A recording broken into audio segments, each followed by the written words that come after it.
ignoring dizziness can kill you. Let me say that again, slowly. Ignoring dizziness can kill you. You may think that's an exaggeration, but stay with me for a moment, and you'll see why those words might be the most important thing you hear this year. Because just a few months ago, a man named James, a 72-year-old grandfather, was watering his tomato plants in his backyard. He felt a little off. Not much, just a light spinning in his head. He laughed it off, thinking maybe it was the sun. Maybe he stood up too fast. He shrugged. He kept going. And hours later, James was lying unconscious on his kitchen floor. Now, I'm not going to tell you what happened to James just yet. That's coming. But I will tell you this. The way he felt that afternoon is the way thousands of people feel every single day, and most of them dismiss it, just like he did. And here's the truth that makes me shiver. Some of those people never get the chance to talk about it later. We all know the body whispers before it screams. But sometimes, those whispers are your final warning. Dizziness in the elderly is not always a harmless thing. Sometimes it's dehydration, yes. But other times, it's your brain begging for oxygen. It's your heart trying to send you a message. Or it's the earliest sign of something irreversible, like a stroke. And before you think, that won't happen to me, remember this. James thought the same thing. He sat down for a bit, sipped some water, and felt better. So he went on with his day, no phone call to his doctor, no checking his blood pressure, no telling his family. And that one decision changed everything that happened next. We'll come back to James in a moment. But first, I need to tell you something that will change the way you think about dizziness forever.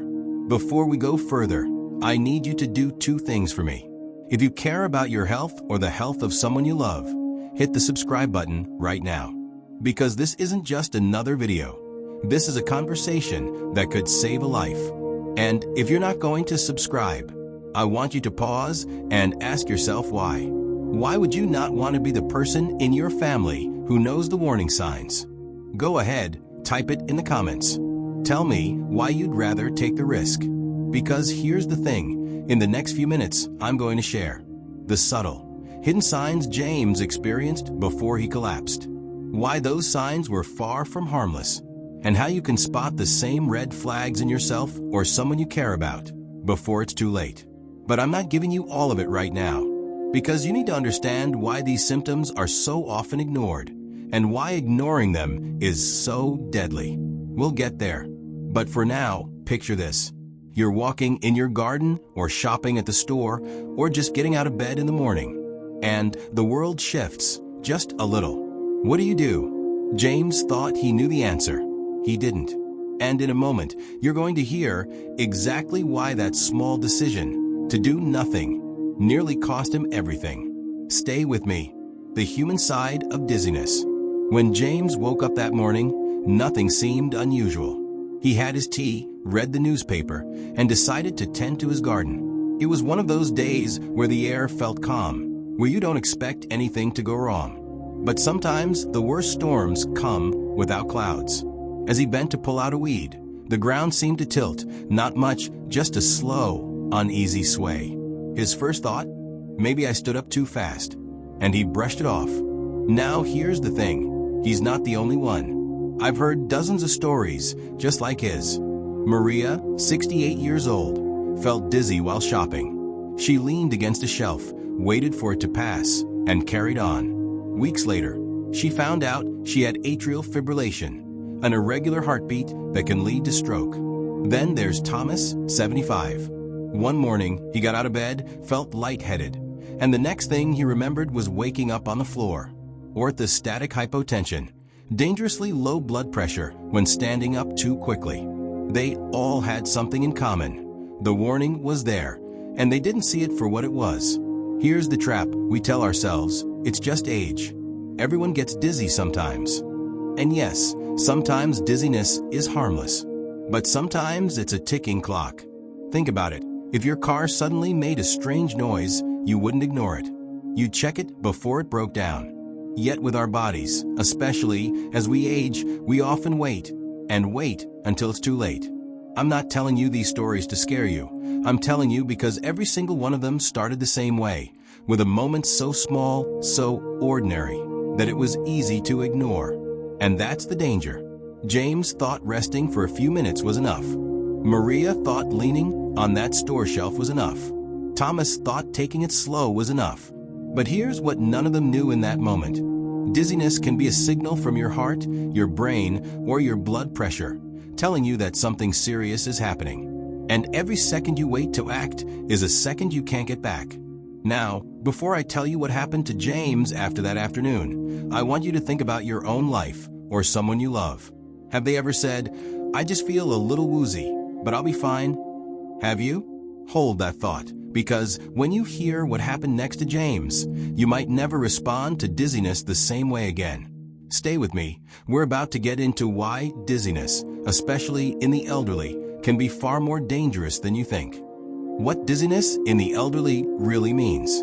We often think of dizziness as something simple, of a momentary blur, a harmless wobble, something a sip of water or a short rest can fix.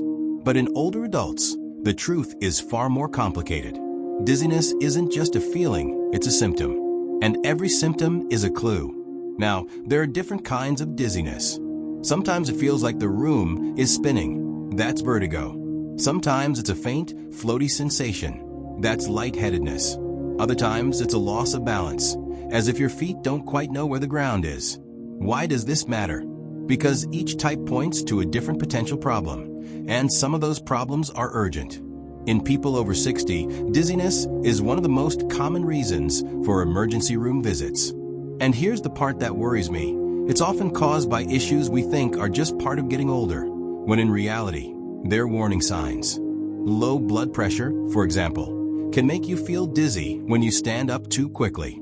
In medical terms, that's orthostatic hypotension, and it can cause sudden fainting, dangerous falls, and even signal problems with the heart or nervous system. Then there's dehydration.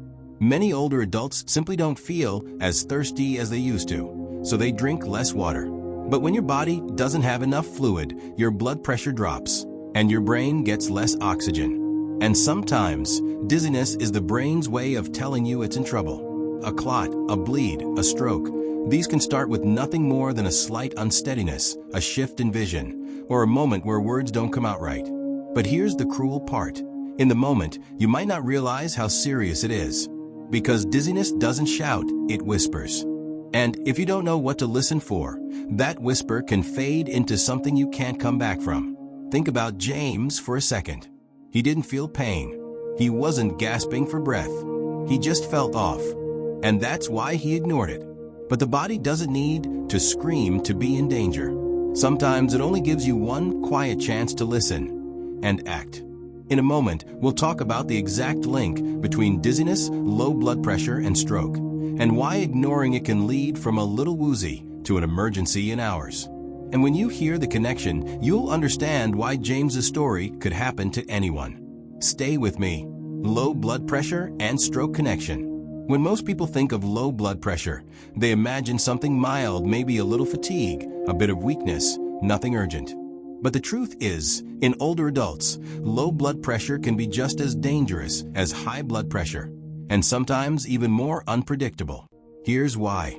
Your brain runs on a constant supply of oxygen-rich blood. The moment that flow drops, even slightly, your brain feels it. You might get lightheaded. Your vision might blur. You might feel unsteady, like the floor just shifted beneath you. That's not just getting older. That's your brain saying, "I'm not getting what I need." In medical terms, it's called orthostatic hypotension, a sudden drop in blood pressure when you change position, especially from lying or sitting to standing. And in seniors, it's a major cause of falls, fainting, and yes, strokes. How does low blood pressure lead to a stroke? Sometimes it's indirect. A fall caused by fainting can cause head trauma or bleeding in the brain. Other times, it's more direct. Poor blood flow can starve certain areas of the brain, triggering a clot or worsening an already forming blockage. And here's where it gets even more dangerous. Dizziness can be the first warning sign of a stroke, but not in the dramatic way you've seen in movies. Sometimes it's subtle. A sudden moment of imbalance.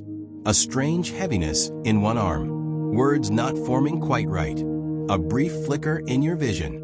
These moments can last seconds. You might brush them off. But each one is like a flare in the dark, a signal that something much bigger could be on the horizon. Doctors use the FAST acronym for stroke.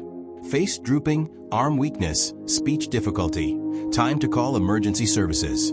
But here's what they don't always tell you. Dizziness can be the silent S before all the others show up. And that's exactly where James found himself. His dizziness wasn't just about standing up too quickly. Something else, something deeper, was happening. But he didn't know, and he didn't act. In the next part, I'm going to show you how to recognize the danger early. The red flags that tell you dizziness isn't just dizziness. And once you hear them, you'll never ignore that feeling again. Stay with me. How to recognize danger early. One of the most dangerous things about dizziness is that it feels so ordinary. We've all had it at some point, when we get up too fast, when we haven't eaten, when we're tired. That's why it's so easy to dismiss. But if you learn to recognize the right patterns, you can spot the difference between a harmless episode and a medical emergency. The first red flag? It comes on suddenly, out of nowhere, and you can't find a clear reason for it. You weren't standing up too quickly, you weren't dehydrated, you weren't overexerting yourself. It just hits. The second red flag? It doesn't come alone. Maybe your vision shifts, you see double, or things go blurry for a moment. Maybe your words feel tangled, or you hear yourself slurring. Maybe one arm feels a little heavier, a little slower. The third red flag? It lingers. If the dizziness lasts more than a minute or two, or it keeps coming back throughout the day, your body is trying to tell you something. And that something could be urgent. And here's one most people don't realize. If your dizziness gets worse when you move your head, or if it feels like the room is spinning in one direction, it could be linked to your inner ear. But if it's paired with weakness, confusion, or sudden imbalance, that could be your brain sounding the alarm. This is where knowing your own normal matters. If something feels different, even slightly, treat it as important. Now, I'm going to give you a simple self-check that could help save your life. If you feel dizzy, sit down immediately. Take a deep breath. Ask yourself 3 questions. Can I smile normally? Can I raise both arms without one drifting down? Can I speak a full sentence clearly? If you can't, call emergency services immediately. Don't wait to see if it gets better. Don't lie down just for a while. James didn't know these checks. He felt better after sitting for a moment, so he got up and went back to his day. But the problem inside him hadn't gone away. And a few hours later, it made itself known in a way he could no longer ignore. In the next part, I'll tell you exactly what happened and what his family found when they rushed into the kitchen. You'll also learn the daily habits that can lower your risk of this ever happening to you. Stay with me. The aftermath of ignoring warning signs. It was late afternoon when James's daughter, Emily, stopped by his house. She expected to find him reading in the living room or maybe still out in the garden. But the moment she stepped inside, she heard it, the sound of a glass rolling on the kitchen floor. She turned the corner, and there he was, flat on the ground, motionless, the water he'd been pouring now spreading across the tiles. Emily's heart raced. She called his name, but his words came out slurred, tangled, and slow. One arm wasn't moving at all. His eyes, they weren't focusing on her. She didn't waste a second. She called emergency services and told them she suspected a stroke. And she was right. At the hospital, doctors confirmed it. James had suffered a transient ischemic attack, a mini-stroke, likely triggered by a sudden drop in blood pressure that reduced blood flow to his brain. That dizziness he'd felt earlier, it wasn't nothing. It was the first sign. The good news? A mini-stroke can be a warning. A chance to act before a larger, more devastating stroke hits. The bad news? Many people don't get that warning, or they ignore it. And by the time they reach the hospital, it's too late. James was lucky. He started physical therapy, made changes to his diet, began monitoring his blood pressure daily, and learned to listen to his body's whispers before they became screams. But not everyone gets that second chance. And that's why what I'm about to tell you next matters so much. Because there are steps you can take, daily, simple steps, that could mean the difference between a dizzy spell and a medical emergency. In the next part, I'll share exactly what those steps are, hydration habits, movement techniques, and medical checks that can protect your brain, your heart, and your independence. Stay with me, because the life you save could be your own. Actionable takeaways and daily management.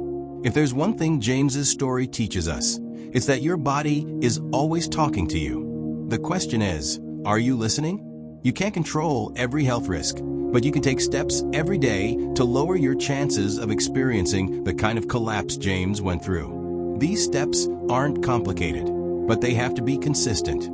First, hydration. As we age, our sense of thirst weakens, which means we often drink less than our bodies need. Aim for steady water intake throughout the day, not all at once, but in small, frequent sips. And remember, fluids don't just mean water. Herbal teas, broths, and water-rich fruits like watermelon or oranges can help keep your blood volume stable. Second, safe movement. If you've been sitting or lying down, don't stand up quickly. Take your time. Plant your feet firmly, breathe, and rise slowly. Give your body a chance to adjust so your blood pressure doesn't drop too suddenly. Third, regular blood pressure checks. Don't wait for your yearly doctor's visit. Make it part of your weekly routine. And if you can, check in different positions, sitting, standing, and even lying down. This can reveal patterns your doctor needs to see. Fourth, balanced nutrition. Your brain and heart rely on steady fuel, a mix of protein, healthy fats, complex carbohydrates, and essential minerals like potassium and magnesium. These nutrients help regulate your blood pressure and keep your nervous system steady. Fifth, regular medical checkups. Get your heart rhythm checked. Have your cholesterol and blood sugar monitored. And don't ignore even the smallest new symptom, especially changes in balance, speech, or vision. Finally, trust your instincts. If something feels different, even slightly, treat it as important.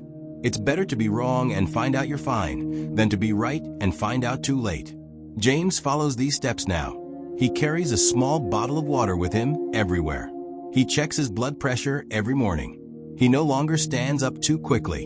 And he's alive today because, after his collapse, he learned a lesson that came at a cost. The truth is, you don't have to wait for a collapse to make changes. You can start now. You can choose to listen before your body has to shout. In a moment, I'm going to close with something James told me, something that stuck with me ever since. And when you hear it, I hope it stays with you too. When I asked James what he would tell someone who feels that same kind of dizziness he did that day, he didn't hesitate. He looked me straight in the eye and said, "Don't be stubborn. Don't be proud. Don't think it's nothing, because nothing nearly killed me." Those words have been echoing in my mind ever since. Because the truth is, every day, someone somewhere ignores that whisper in their body and never gets the chance to hear it again. You might be watching this right now because you felt it yourself. Or maybe someone you love has. Don't wait for next time to take it seriously, because sometimes there is no next time. If you've been through this before, or if you're living with it now, share your story in the comments. Not just for me, but for the people who might scroll down and see your words and realize they're not alone and that they need to act now. And if you haven't yet, subscribe. Because this channel is here to give you the tools, the knowledge, and the real-life stories that could save your life or someone you care about. If you're not ready to subscribe, I'll ask you one last time, why? Why risk being unprepared when the warning signs are already out there? James got a second chance. Not everyone does. So listen, act, and remember, your life, your health, your time with the people you love, it's worth more than the risk of ignoring one small moment of dizziness. Stay safe, and I'll see you in the next video.